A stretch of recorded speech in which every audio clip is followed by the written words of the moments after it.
Okay, I think it's time, and we will begin the second speaker, who is Sebastian Burrell from our Cognigen Division of Simulations Plus, who's going to give us an overview of pharmacometrics in phase 2. So, thank you, Sebastian, and I will allow you to take control now. Thanks. Thank you, Joel. Thank you, everybody, for joining this session. As Joel mentioned, I'm going to give a very broad overview of the use of pharmacometric method in the analysis of data collected in phase 2 studies. Okay, hopefully I can switch my slides. Yep, here we go. So pretty obviously, the phase 2 studies are conducted after the completion of the phase 1 period, or sometimes in parallel. Those phase 2 trials are typically the first trials conducted in patient that might suffer from the disease that is targeted by the drug candidate. The goal of the phase 2 trials are to establish the efficacy of the candidate drug in the intent to treat population. So that's the so-called proof of concept study 2A. Obviously, the safety of the drug is a continuous concern throughout the development program. So in those phase 2 studies, these efficacy and safety markers are usually also studied over a range of dose, and the intent is to select the most optimum dose for the next phase, the large-scale phase 3 trials. At the end of a phase 2 study or a group of phase 2 studies, regulators and sponsor typically meet in a so-called end of phase 2 meeting. And that's the occasion for the regulator to review the evidence collected by the sponsor on the safety and the efficacy of the candidate and see if those evidence match the expectation of the regulation agency. Speaking about regulators, I want to quote here the guidance for industry from the FDA on exposure-response relationship. It's a fairly old guidance now, 2003, I believe. And the introduction of this guidance states that exposure-response information is at the heart of any determination of the safety and effectiveness of drugs. So the way I interpret that statement is that the regulator not only expect the sponsor to demonstrate efficacy and safety, but also understand how the drug exposure drive these a response of safety and efficacy.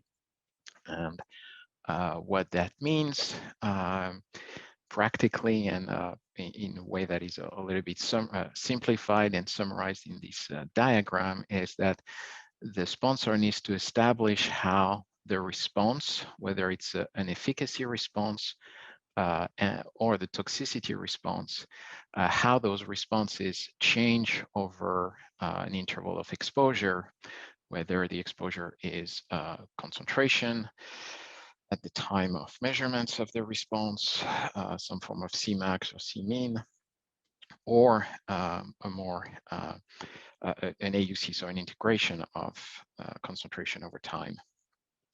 So the hope of the sponsor is to establish that the drug candidate is demonstrating efficacy for a range of exposure that is such that it's lower than the exposure that would be associated with an unacceptable level of toxicity. So typically what you would like to see is a range of exposure that provides sufficient efficacy before you reach that toxicity range.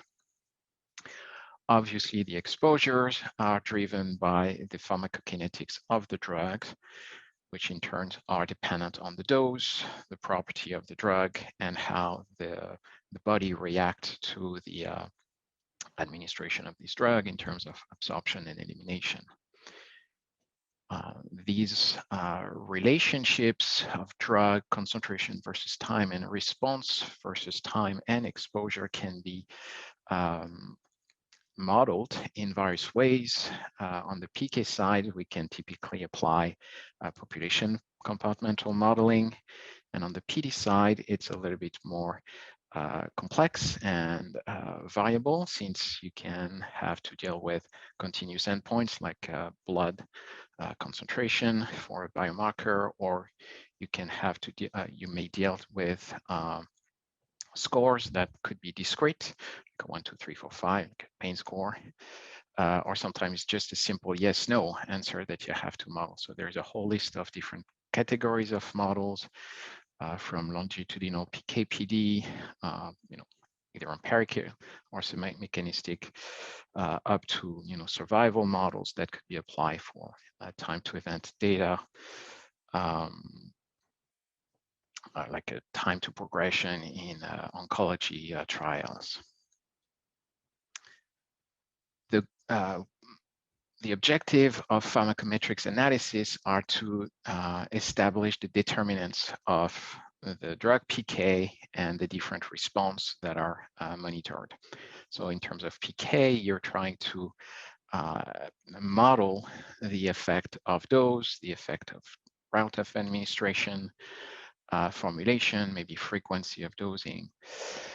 And you also try, because now you have a little bit more data than in the phase 1, you try to start looking at the effect of covariate, try to see if the body size affect how the drug is eliminated, if maybe the age is impacting the kinetics of the drug. Maybe you have a conmed that impacts your kinetics. So you can start looking at that based upon your phase 2 data. On the PD side, you need, it's also a little bit more complex. You need to start looking at whether there's a delay between your drug exposure and your response. And that will dictate the categories of models that you can apply. You also need to think about how you translate the knowledge you have on the mechanism of action. Maybe you have some, maybe you don't. But how do you translate that knowledge into the mathematical formulation of your exposure response model? An important aspect of this analysis of PD response is determine which exposure relates the best to the response. Is it a concentration at a certain time? Is it a Cmin? Is it a Cmax? Is it the concentration a month ago? Is it an integration of exposure over time? So that's a very important piece of the establishment of exposure response modeling. You can look at disease progression and also the effect of placebo on your response over time. And obviously, you can start also looking at the covariate effects on your response. When can pharmacometrics help in the context of phase 2 trial? Well, pretty much at every step of the process, pharmacometrics method can help with the design of phase 2 studies. Obviously, they can help the analysis of the data collected during phase 2 trials and help supporting the understanding of efficacy and safety, and more importantly, start identifying the determinants of the viability in this response and safety. These analyses will become a key component of the documents provided by the sponsor to the regulator during the phase 2 trial, the end of phase 2 meetings. And more importantly, I think at the end, when you have collected and built multiple models, you can start helping the design of the next phase of the program, your big phase 2 trial. You can use model-based clinical trial simulation to help the design and the dose selection for those trials. So let's dig into a little bit more details with a few examples on how pharmacometrics can help the design of phase 2 trials. We're going to talk about proof of concept studies, which are typically looking at a primary endpoint, which is some measure of efficacy of your treatment at a given time point. And this measure of efficacy is compared by traditional statistical method. And basically that test looks at whether the active arm is provide a significantly different efficacy than the control arm. The size of the phase 2 study is determined such that it gives a certain power to detect a target effect, so a certain magnitude of difference between your control and your active arm. And that effect would be established using the statistical approach that we just mentioned. So a few years back, a team at the University of Uppsala in Sweden looked at how a pharmacometrics-based approach could help with this design and defining the power actually of phase 2 studies. So they conducted a whole series of simulation, and here you can see the result from simulation of phase 2A, so the proof of concept studies with one active arm versus placebo. And what you can see in those plots are the power values for different number of patients included in the simulated trials. The dark symbols represent the power reached for the traditional statistical approach, and the lighter shades represent the pharmacometrics-based power approach. And the plot on the left looked at an endpoint, the NIH stroke scale. So it's a marker of effect on stroke, acute stroke. And what you can see here is that for an 80% power, you basically need 4 times less subject if you apply a model-based approach of the data analysis versus a simple t-test. And in the second endpoint that they simulated, it was an HbA1c marker of type 2 diabetes. The gap was even larger, was over an 8 times difference for the same power if you use a model-based approach. They also looked at a slightly different study design with 2 additional dose levels, so a total of 3 dose levels versus placebo. And here, while the effect on the stroke scale is pretty much the same, 4 times difference, the effect on the continuous endpoint, HbA1c, sorry, is even larger with the factor 14. So the point of this publication was essentially to make the point that pharmacometrics method could be helpful in reducing the number of subjects that are needed to analyze phase 2 data. And while the example that they gave are fairly extreme, basically they advocated that using a pharmacometrics model would help reduce the number of subjects that are exposed to a potentially non-efficient experimental treatment. They would also mechanically reduce the cost because you include or enroll less patient, and you could also reduce the duration of trials, especially when enrollment rates are slow. The other side of the coin is that those approaches are typically, well, not typically, they are based upon models. So you need to have models to use those methods, and that requires prior knowledge on either the disease or the biomarker that will be used to analyze the data. And it also requires some kind of a guess or an extrapolation of the PK and the PD of the drug candidates from the healthy volunteers, where those models were typically developed, to the intent to treat population.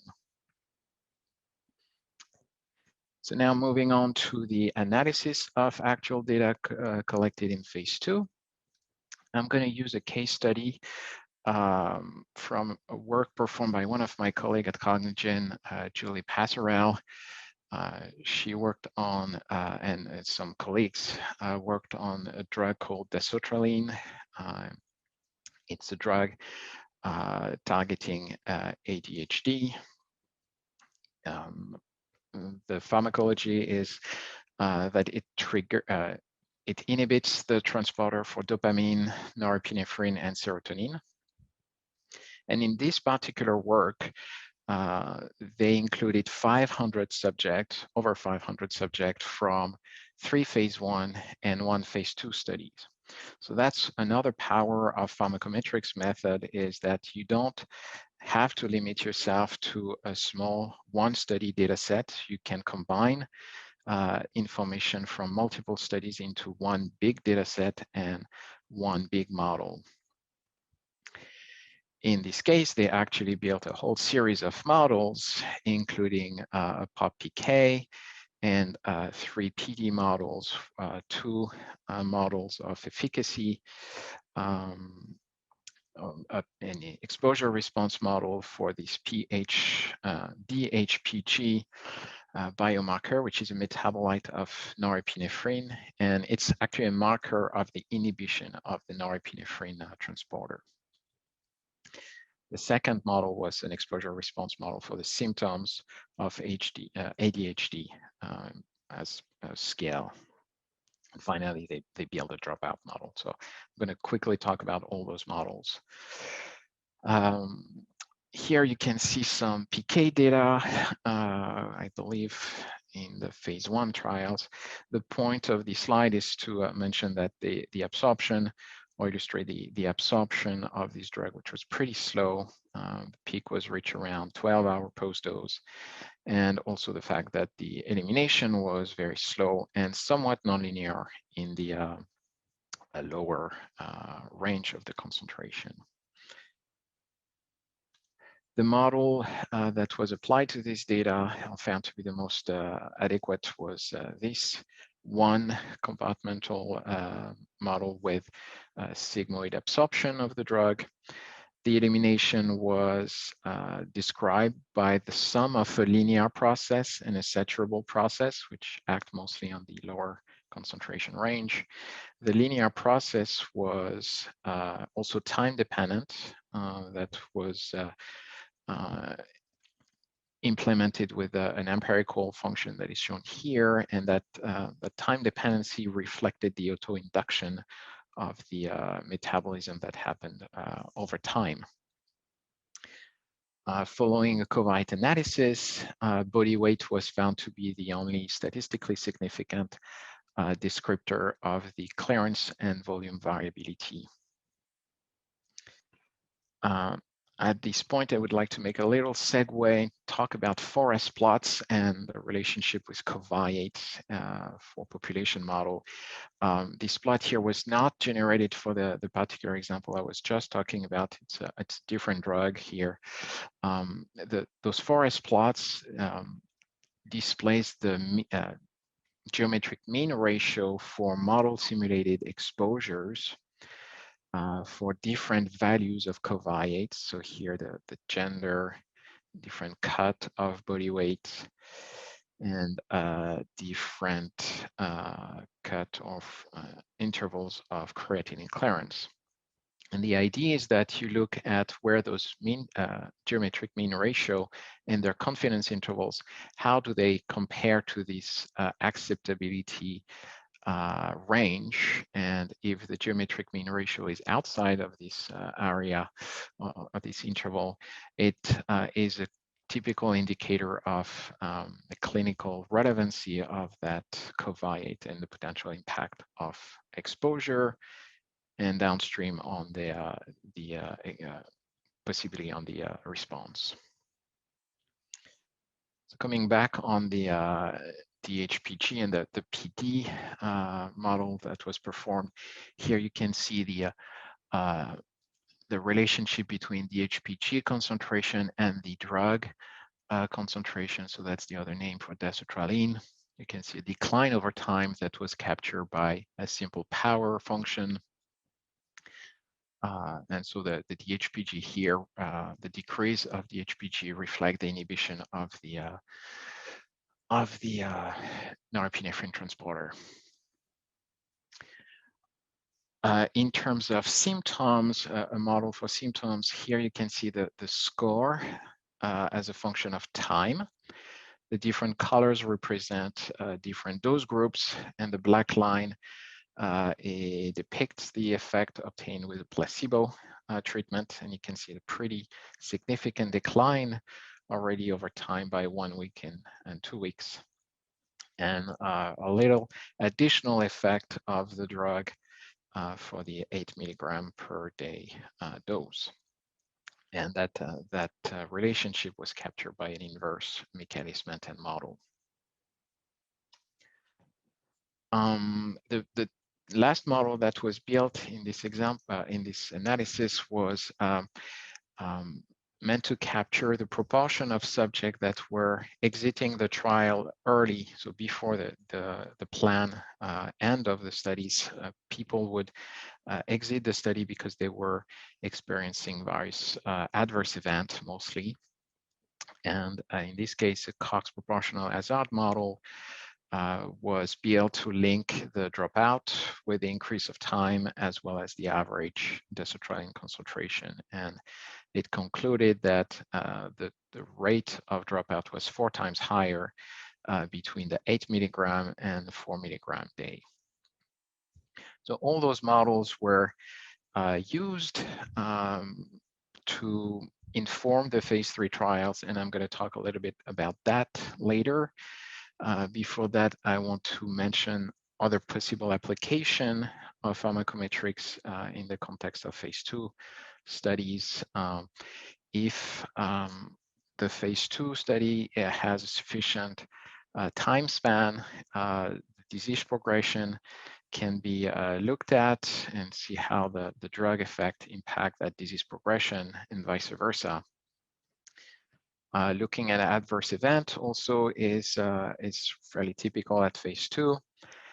A marker of safety that is looked at pretty frequently is whether the drug impacts the QTC interval. So if there's a prolongation of that QTC interval, that is a factor of risk for the patient. On a slightly different angle, models are very useful to compare a drug candidate to the competition. If there are several drugs already on the market or currently under development, you can perform meta-analysis of the data available in the literature, or if you have access to the raw data, that's even better. You can apply the model that you've built for your drug candidate and see how how it compares to the competitors. Finally, you can use all those models that you built to stage your phase 3 program. So that's done through clinical trial simulation, as Claude demonstrated in the prior session. You can use all the models that you build in phase 2. So your PK models, your disease drug models of efficacy and safety, your dropout model, you can combine that using whatever tool you want. Simulix is great for that. Or you leverage those models to simulate many virtual trials of large scale that doesn't cost you a single dollar to run, except the runtime on your machine. But you can predict the outcome of those virtual trials under various conditions and determine which of those conditions give you the optimum outcome and the maximum chance of meeting your primary endpoint. Hey, Sebastian, just a quick Yep. time check. We have about 5 minutes left. Okay. Yeah, that's my last slide, actually. Oh, great. So coming back to the Dasotraline case, can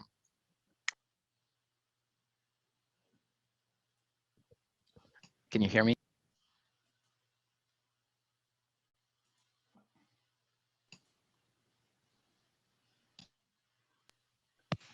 Joe? Yes. Can you hear me? Yeah, I do now. Sorry, there was a.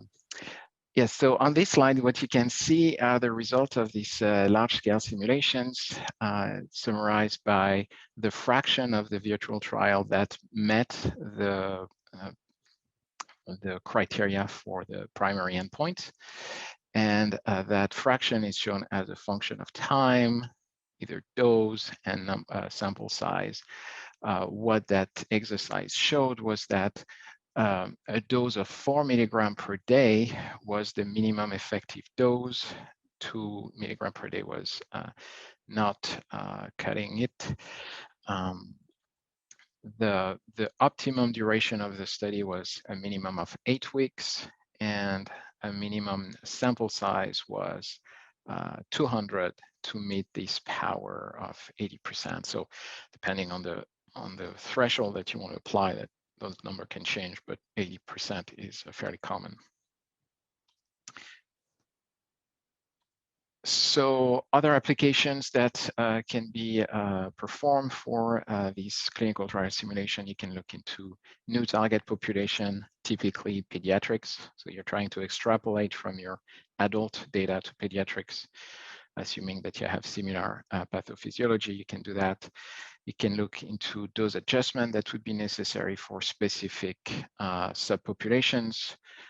Claude talked about Chinese population versus, I would assume, Western population. You can look at all sorts of things. New formulation, dose of and route of administration can be also somewhat extrapolated in those clinical trial simulation. So in conclusion, I'm just going to reiterate some of the points I made earlier. Pharmacometrics method can help support the design and the analysis of phase 2 trials.